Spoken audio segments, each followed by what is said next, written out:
Yeah, this is Destiny Garden Estate, and this is the road leading to the Cedarwood Estate.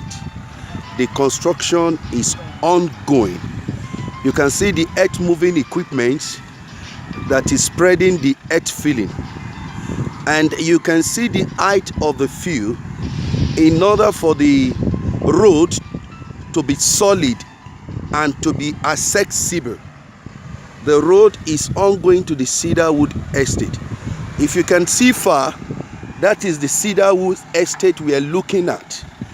And by the end of this week, we should be able to drive to the estate without no problem. Thank you so much. Thank you, P1.